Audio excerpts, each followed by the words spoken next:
और जब हम आपस में लड़ने लगेंगे तो हमारा रेलवे बेच करके अपने दोस्त की तिजोरी में साहब पहुंचा देंगे। साहब ने कहा कि हम ट्रेन के डब्बे में चाय बेचते थे।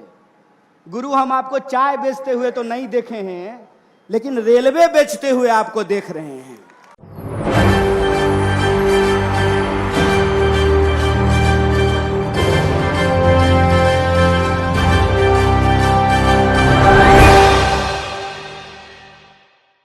आखिर क्यों कन्हैया कुमार जो है मोदी सरकार पर सवाल खड़े करते रहते हैं और ये कहते रहते हैं कि आखिर आपने सब कुछ बेचकर क्यों अपने मित्र को दे दिया।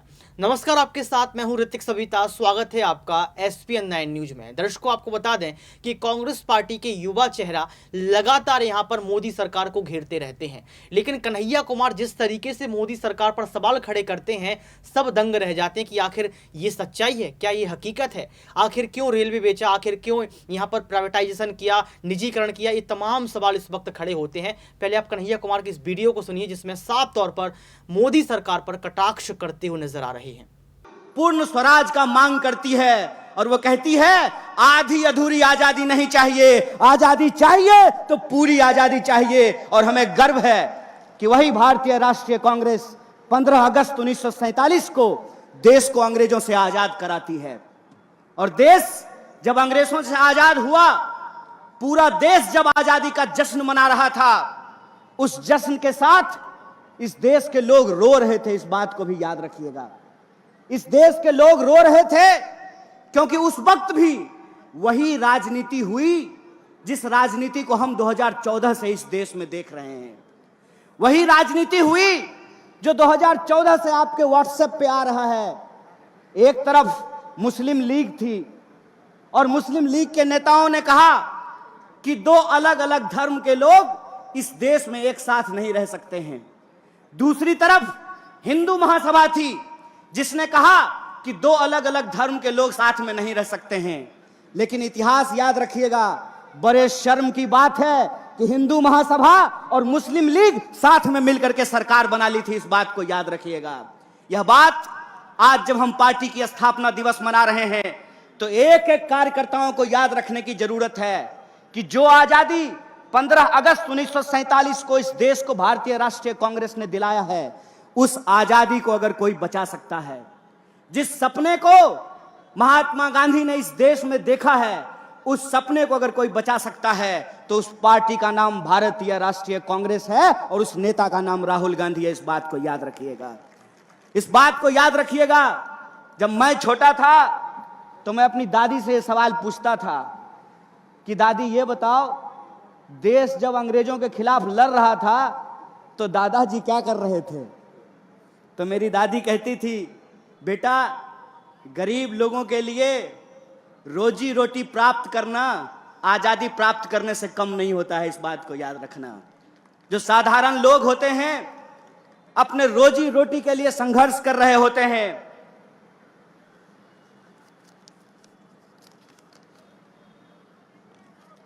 अपने रोजी रोटी के लिए संघर्ष कर रहे होते हैं, लेकिन देश जब परिवर्तन की ओर उन्मुख हो, देश में जब कोई बदलाव हो रहा हो, तो उस बदलाव में शामिल होना सौभाग्य की बात होती है। मैं अपने सेवा दल के कुछ साथियों को यहां खड़ा देख रहा हूं। आप लोग भारत जोड़ो यात्रा में शामिल हुए हैं। यह सिर्फ वर्तमान की बात नहीं है, यह इतिहास है और यह इस देश का भविष्य तय करने वाला है। इस बात को याद रखिएगा। इस बात में कोई दो राय नहीं है कि दो तरह के विचार के लोग इस देश में रह रहे हैं। एक वो हैं जो इंसान को आपस में बांटना चाहते हैं, एक वो हैं जो नफरत की भाषा बोल रहे हैं, एक वो हैं जो इंसान को आपस में उनकी पहचान के आधार पर लड़ा रहे हैं, एक वो हैं जो इस देश के लोगों का रोजी रोटी छीन करके अपने दोस्तों की तिजोरियों में भर रहे हैं। दूसरी तरफ भारतीय राष्ट्रीय कांग्रेस है जिसको इस देश के लोगों को जोड़ करके रखना है, उनके बीच में मोहब्बत का पैगाम और संदेशा लेकर के जाना है। उनको इस बात को इंश्योर करना है कि इस देश के भीतर सबके लिए रोजी रोटी का इंतजाम होगा। यह देश सबका है, सिर्फ प्रधानमंत्री के दोस्त का नहीं है। इस बात का हमको संघर्ष करना पड़ेगा। इसीलिए जब आज हमारे सामने दो तरह के विचार है, एक तरफ वो लोग हैं जो नफरत की भाषा बोल रहे हैं, तो दूसरी तरफ हम तमाम लोगों को मोहब्बत की भाषा बोलनी पड़ेगी। एक तरफ वो लोग हैं जो दंगा फैलाने की बात कर रहे हैं, हिंसा करने की बात कर रहे हैं, तो हमको आपस में मिलजुल करके एकजुट होकर के रहने की जरूरत है। और आप लोगों ने देखा होगा, एक सांसद हैं भोपाल की, सुना है कि नहीं सुना है? मैं उनको साध्वी नहीं बोलता हूं, क्योंकि साध्वी की भाषा में ना हिंसा नहीं होती है। जो सन्यासी होता है वो नफरत की बात नहीं करता है। जो सन्यासी होगा वो नफरत की बात नहीं करेगा, और जो नफरत की बात करेगा वो सन्यासी नहीं हो सकता है। इस बात को याद रखिएगा। तो वो जो सांसद हैं उन्होंने हिंसा की बात की, तो मुझे इसमें ना एक जो है साजिश दिखाई देता है। साजिश जानते हैं क्या है? वो सांसद महोदया एक्चुअली जय शाह के पापा का मजाक उड़ा रहे थे। जय शाह के पापा का मजाक कैसे उड़ा रहे थे? देश का गृह मंत्री कौन है? अमित शाह है ना। तो कानून व्यवस्था का पालन करना किसका काम है? अमित शाह का। तो साध्वी ये कह रही थी कि अमित शाह निकम्मा है, इसीलिए अपने घर में चाकू तेज कर लिए, यही कह रही थी ना। उस बयान का यह भी मतलब तो निकाला जा सकता है कि आप इस देश के बहुसंख्यकों को डरा रहे हैं और आप ये बता रहे हैं कि जय शाह का पप्पा किसी काम का नहीं है, इसीलिए अपने घर में चाकू तेज कर लीजिए। यह बात आपको ठीक लगती है? यहां पुलिस के लोग वर्दी पहन करके खड़े हैं, क्या मैडम हम ही लोग चाकू तेज कर लें तो आप लोग क्या कीजिएगा? उत्तर प्रदेश पुलिस की तरह मुंह से ही ठाई ठाई कीजिएगा? क्या कीजिएगा बताइए? बताइए इस देश की सिक्योरिटी फोर्सेज क्या करेगी?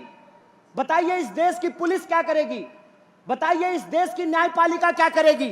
बताइए इस देश की अदालतों में क्या होगा? बताइए इस देश में कानून व्यवस्था का क्या होगा? अगर हमको अपने घर में चाकू तेज करना है तो फिर गृह मंत्री किस लिए है? अपने बेटा को बीसीसीआई का सेक्रेटरी बनाने के लिए? किस लिए है गृह मंत्री? किस लिए है रक्षा मंत्री? इस सवाल को अपने मन में पूछिए, और इस सवाल को जब आप अपने मन में पूछेंगे तब आपको समझ में आएगा कि ये नफरत की भाषा क्यों बोली जाती है। ये नफरत की भाषा इसलिए बोली जाती है ताकि हम आपस में लड़ने लगें, और जब हम आपस में लड़ने लगेंगे तो हमारा रेलवे बेच करके अपने दोस्त की तिजोरी में साहब पहुंचा देंगे। साहब ने कहा कि हम ट्रेन के डब्बे में चाय बेचते थे। गुरु हम आपको चाय बेचते हुए तो नहीं देखे हैं, लेकिन रेलवे बेचते हुए आपको देख रहे हैं। गुरु हम आपको चाय बेचते हुए तो नहीं देखे हैं, लेकिन बीएसएनएल बेचते हुए देख रहे हैं। गुरु हम आपको चाय बेचते हुए नहीं देखे हैं, लेकिन एलआईसी बेचते हुए देख रहे हैं। देख रहे हैं कि नहीं देख रहे हैं? और अगर कोई चाय बेचने वाला होता तो दूध का दाम बढ़ाता क्या? मैं मोदी जी की तरफ पूछूं क्या?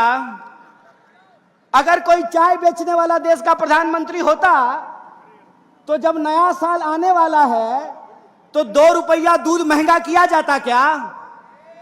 दूध से इनका नाता नहीं है, चीनियों से जरूर है।